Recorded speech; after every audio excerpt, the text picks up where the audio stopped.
욥이나 세 친구들은 실제로 그 당시 영적으로나 지적으로 다른 사람들의 모범이 될 만한 훌륭한 사람들이었음에 틀림없습니다. 분명히 이들은 그 시대 그 지역을 이끄는 확실한 신앙적인 리더였을 거라고 짐작할 수 있습니다. 물론 상대적으로 지금 저희들의 영적, 지적 상태를 이들과 비교하기는 쉽지 않겠지만, 제가 아무리 이렇게 말씀을 묵상해봐도 제 기준으로 봐서는 분명히 이들은 모든 면에서 저희들의 수준을 넘어선 사람들임에 틀림없다는 생각을 하게 됩니다. 하지만 이 똑똑하고 신실한 사람들도 각각 자신의 지식과 자신의 경험과 자신이 배운 전통의 기초에서 욥의 고난을 나름대로 해석하고 규명하려 했지만 결국 실패하고 말았습니다. 또 하나님 앞에서의 자신의 의와 순전함을 내내 강조하고 때로는 자랑했던 욥 역시 끝내 자신을 향한 그 고난의 의미를, 자신을 향한 하나님의 뜻을 알아내지는 못했습니다. 이러던 차에 여러분 다 묵상하셨겠지만 마지막으로 젊은 엘리후가 나타나서 제법 고난의 문제를 나름대로 정의하여 또 욥에게 어느 정도 고개를 끄덕일 수 있는 조언과 충고를 합니다. 하지만 엘리후 역시 고난을 통한 하나님의 진정한 뜻과 계획을 완전히 알았다고는 볼 수 없습니다. 그야말로 사람으로서는 하나님께서 욥에게 또는 저희들에게 내렸던 그 고난의 의미와 뜻을 알아낼 수 없었다라고 인정할 수밖에 없습니다. 바로 이 시점에서 하나님께서 이제 폭풍 가운데로서 욥에게 나타나셨고 드디어 말씀하시기 시작했습니다. 저희들은 욥기의 독자로서 이 부분을 얼마나 기다렸습니까? 그렇죠? 계속 고난에 대한 얘기만 정말 조금 지루하게 해오는데 과연 하나님께서 어떤 결론을 내려주실 것인가? 욥에게 무엇라고 말씀하실 것인가? 그 또한 저희들한테 하시는 말씀이기도 하기 때문에 이 순간을 정말 기다렸습니다. 저희들은 이 장면을 대하면서 흥분하지 않을 수 없습니다. 그야말로 욥기의 클라이맥스이고 절정이라고 할 수 있습니다. 그래서 욥기 38장부터 41장까지의 하나님의 말씀에 저희들은 열광하지 않을 수 없습니다. 그런데 여러분, 욥을 향한 하나님의 말씀을 한번 잘 읽어보십시오. 좀 이상하다는 생각을 하게 됩니다. 욥과 세 친구와 엘리후는 지금까지 고난의 문제에 대해서 설전을 펼쳤고 저희들 또한 욥기의 가장 핵심적인 주제가 고난인 만큼 어떤 고난에 대한 하나님의 답을 저희들은 은근히 기다렸습니다. 욥기 전체의 주제가 그러하고 또 저희들이 살아가는 이 세상에서도 저희들의 인생에서도 항상 고난이라는 이 문제가 저희들에게 큰 문제가 되기 때문에 그러한 답을 저희들이 얻고 싶을 수밖에 없었던 겁니다. 그래서 기다렸습니다. 그런데 하나님께서는 고난의 문제에 대해서는 한마디도 하지 않으십니다. 반면에 하나님께서는 욥에게 정말 감당하기 힘든 질문만을 퍼붓고 계십니다. 그야말로 욥과 저희들에게 고난에 대해서 속 시원한 해답을 주시는 것이 아니라 오히려 내가 땅에 기초를 놓을 때 내가 어디 있었느냐로 시작된 이 하나님의 멈추지 않는 질문은 욥을 한없이 작은 존재로 만듭니다. 그리고 저희들 또한 이 질문 앞에서 한마디 대꾸를 할 수 없게 됩니다. 물론 합리적인 사고에 젖어 있고 과학을 숭배하는 현대 일부 사람들은 하나님의 이 질문에 현대 과학은 어느 정도 답할 수 있다고 고개를 들는지 모르겠습니다. 하지만 결코 사람들은 하나님의 이 질문에 정확하게 답을 내릴 수 없습니다. 예를 한 가지 들겠습니다. 지금까지도 여러분 우리 인류 역사상 최고의 과학자고 최고로 똑똑한 사람이라 그러면 아인슈타인을 저희들이 예로 꼽습니다. 아인슈타인이 신의 존재를 믿느냐라는 사람들의 질문에 이렇게 답한 적이 있습니다. 여러분이 잘 아시는 이야기일 수도 있고 저도 이 말씀을 성경 공부를 할 때나 또 전도를 할 때 하나님을 모르는 사람들한테 이 이야기를 참 자주 해주는 편입니다. 아인슈타인은 이렇게 얘기했습니다. 이 사람은 정말 뛰어난 과학자입니다. 그런데 자신이 우주의 창조나 모든 과학의 법칙들을 공부하면 공부할수록 그 맨 위에 절대자가 존재하고 있다는 것을 가정하지 않고는 답을 내릴 수 없다라고 얘기했어요.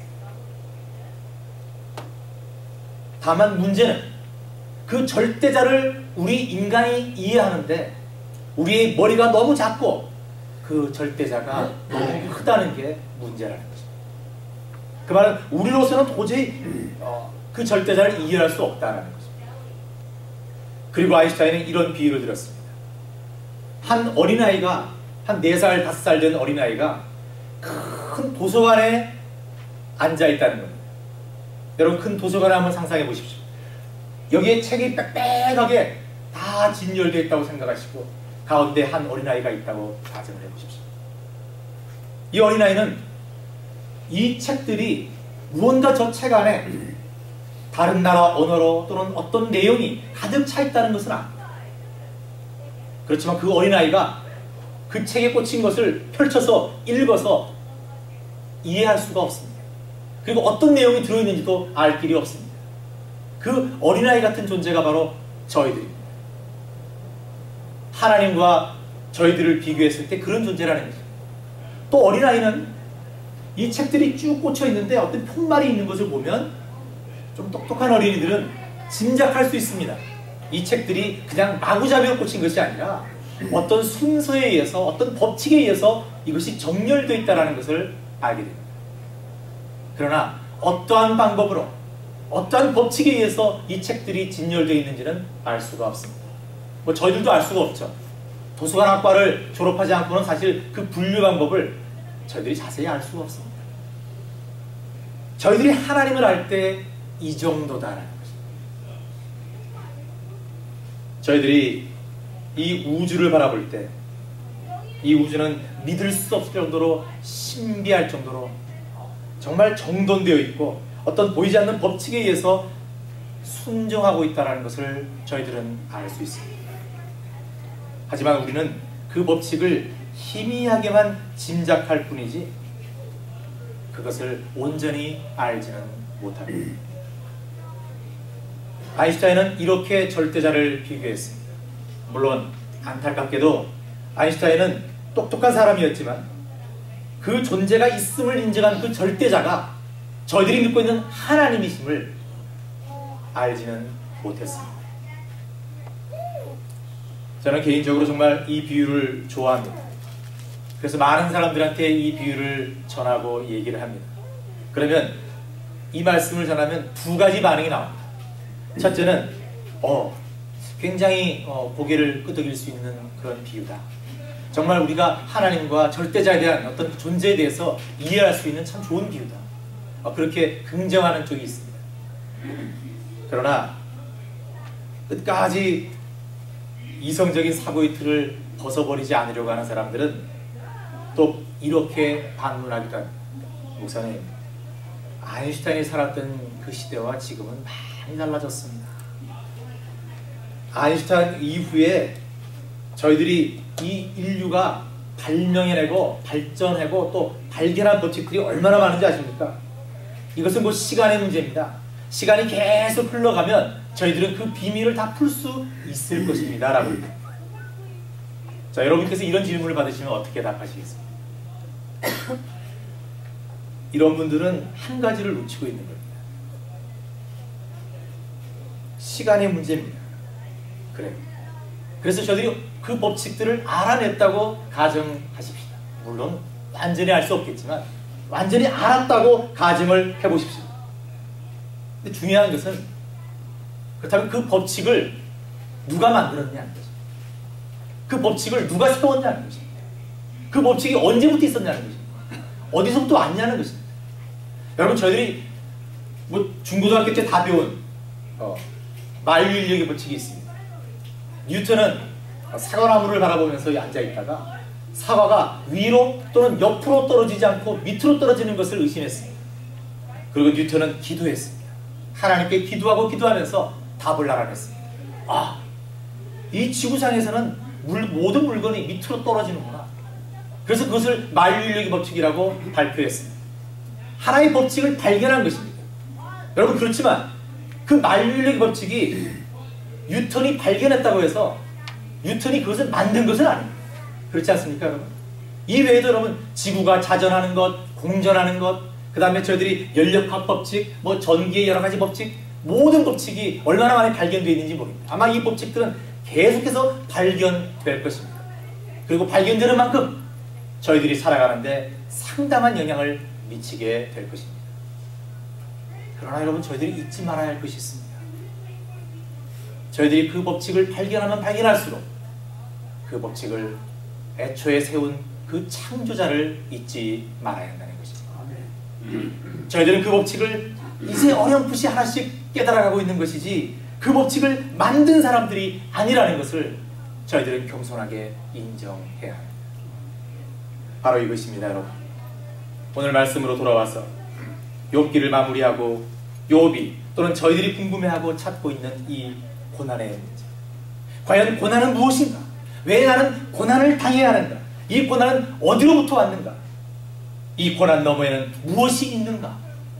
이 모든 질문, 저희들이 갖고 있는 모든 궁금함, 그 문제의 답은 바로 하나님께서 욥에게 나타나셔서 묻고 계신 그 수많은 질문, 얼핏 보기에는 마치 하나님께서 동문서답을 하고 계신 것 같은 그 많은 질문들 안에 핵심적인 답이 있습니다. 그리고 오늘 저희들이 읽은 38장 36절, 하나님께서 이런 중요한 말씀들을 숨겨놓으셨는데요, 바로 그 중에 하나가 이 말씀입니다. 가슴속의 지혜는 누가 준 것이냐, 그리고 마음속의 총명은 누가 준 것이냐. 여러분 몇 장 넘겨서 41장 11절을 한번 보십시오. 하나님께서 마지막으로 악어 얘기를 하십니다. 악어 얘기를 하시면서 41장 11절에서 하나님께서 이렇게 말씀하십니다. 누가, 여러분 저희들 모두에게 하나님께서 물으십니다. 화면에 있습니다. 누가 먼저 내게 주고 나로 갚게 하였느냐? 온 천하에 있는 것이 다 내 것이니라. 아멘. 여러분 그런 비유 들으셨지 않습니까? 과학이 많이 발전해서 드디어 지금 사람 복제까지 한다고 얘기를 하고 있는데, 드디어 사람들이 사람을 똑같이 만드는 기술을 가졌다고 해요. 그래서 하나님과 한번 대항을 해본 겁니다. 근데 하나님께서 뭐라고 그 과학자한테 말씀하셨죠? 흙으로 사람을 만들 수 있는 기술을 개발했어요. 근데 하나님께서 결정적으로 그 흙 말고, 그건 내가 만든 거고 내가 준 거니까 그거 말고 딴 거로 만들어야지 너희들은, 이렇게 말씀하셨다는 거예요. 여러분 결정적으로 욥기의 핵심은 뭡니까? 누가 먼저 내게 주고 나로 갚게 하였느냐. 온 천하에 있는 것이 다 내 것이다. 여러분 이것입니다. 오늘 말씀으로 돌아왔습니다. 다시 저희들이 고난의 문제를 한번 생각해 보십시다. 이 고난도, 저희들이 당하는 이 모든 것, 과연 누가 준 것이냐라고 물었을 때 저희들은 어떻게 대답해야 됩니까? 저희들이 갖고 있는 이 모든 것들이 누가 준 것이냐라고 물었을 때 저희들은 내가 했습니다, 내가 벌었습니다, 내가 만들었습니다, 내가 공부했습니다, 이런 답을 해야 될까요? 아닙니다. 저희들이 할 수 있는 대답은 하나밖에 없습니다. 하나하나 여러분 겸손하게 이 질문에 대답해 보십시오. 지금 저희들이 하루하루를 굶지 않고 먹고 살 수 있는 이 넉넉함은 과연 누가 주신 것입니까? 저희들의 삶을 영위할 수 있도록 저희들에게 각자에게 맞는 지식과 지혜를 주셨는데 과연 그 지식과 지혜는 누가 주신 것입니까? 지금 저희들이 다니는 직장, 비즈니스 누가 주신 것입니까? 지금 무럭무럭 잘 자라고 참으로 악한 세상에서 그래도 악에 휩쓸리지 않고 하나님의 그 길로 잘 가고 있는 우리의 사랑하는 아이들 누가 주신 것입니까? 지금 바로 곁에 함께 생활하고 이 세상을 살아갈 때 서로 의지할 수 있는 사랑하는 아내와 남편 누가 주신 것입니까? 힘들고 어려울 때 옆에서 기도해주고 함께 슬퍼하거나 기뻐해주는 믿음의 동역자들, 사역자들, 그 지체들 과연 누가 주신 것입니까?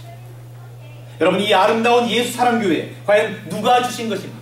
지금 저희들이 이렇게 기쁘게 하나님을 예배할 수 있는 이 귀한 생명 누가 주신 것입니까? 오직 이 모든 질문의 대답은 하나밖에 없습니다. 누굽니까? 하나님이십니다. 아멘.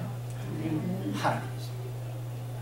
여러분 저희들이 살고 있는 이 모든 관계된 것들이 다 하나님으로부터 왔다는 것을 저희들은 인정해야 합니다.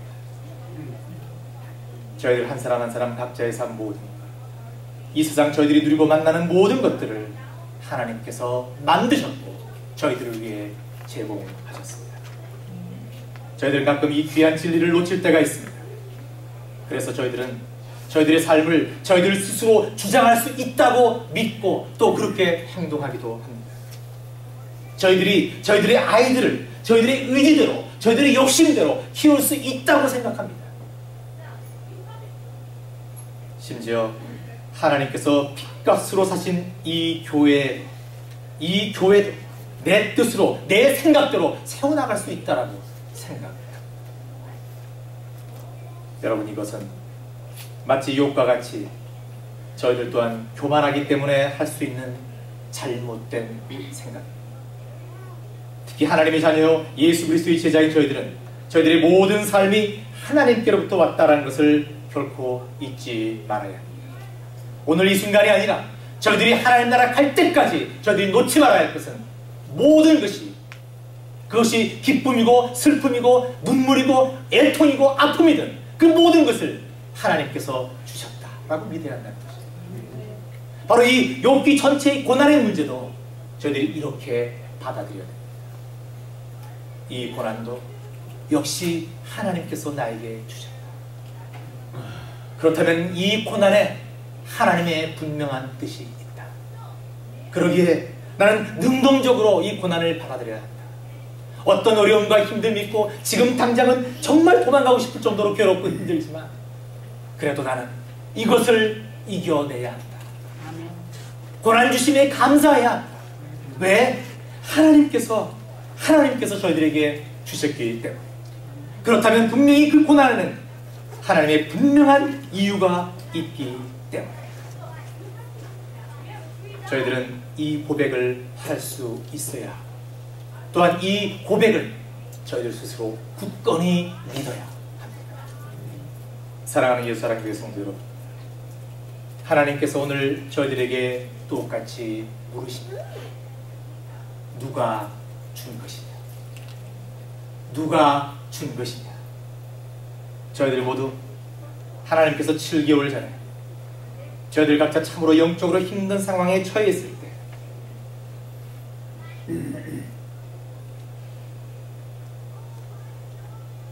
저희들의 형편과 처지를 다하시고 저희들을 사랑하셨어요. 바로 이 교회, 예수사랑교회를 저희들에게 주셨음을 잊지 마시기 바랍니다. 아멘. 여러분, 그때의 감격과 그 감사와 하나님을 향한 사랑과 이 교회를 향한 그 애정을 여러분 잊지 마시기 바랍니다. 아멘.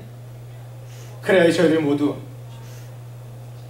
놓쳐버린 그 사랑을 다시 붙들고 이 교회를 위해 최선을 다하고 이 교회를 통해서 하나님의 소명을 이루어 나가는데 저희들의 모든 것을 바쳐야 합니다.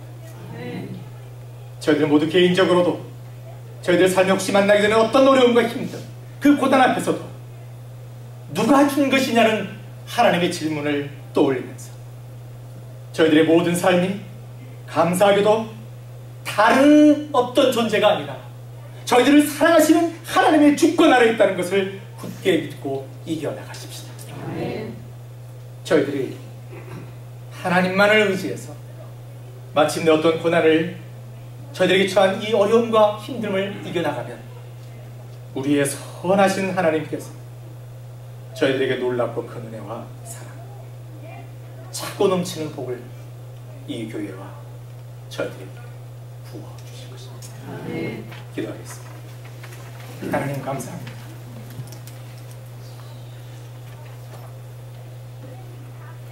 저희들을 사랑하셔서 이 예수사랑교회를 허락하셨음에도 불구하고 저희들이 이 교회를 섬기기보다는 하나님의 뜻에 맞춰 살아가기보다는 이 교회는 왜 나한테 이렇게 부족한가? 이 교회는 이게 왜 없는가? 이 교회는 뭐지 잘못된 것인가? 이런 투정과 불만을 안고 살아왔음을 이 시간 고백합니다. 하나님 용서해 주시옵소서. 누가 준 것이냐? 하나님께서 주셨습니다. 그렇다면 저희들은 어느 것도 불평할 것이 없습니다. 그대로 있는 그대로 순종하며 저희들이 따라갈 것밖에 없습니다. 그러함에도 저희들이 그 처음의 감격과 기쁨을 잊어버리고 저희들이 조금 하나님께서 은혜 부어주심에 감격하여 잠시 교만했던 적이 있었음을 이 시간 고백합니다. 하나님, 저희들을 이 시간 용서하시고 저희들이 이제 새해를 기약하며 하나님께서 주신 소명을 이제 정말 이제 아장아장 걸어가는 발걸음으로 감당하려 하는 저희들의 의지와 저희들의 생각은 지워주시고 온전히 하나님의 뜻대로 이 교회가 갈 수 있도록 역사하여 주시옵소서.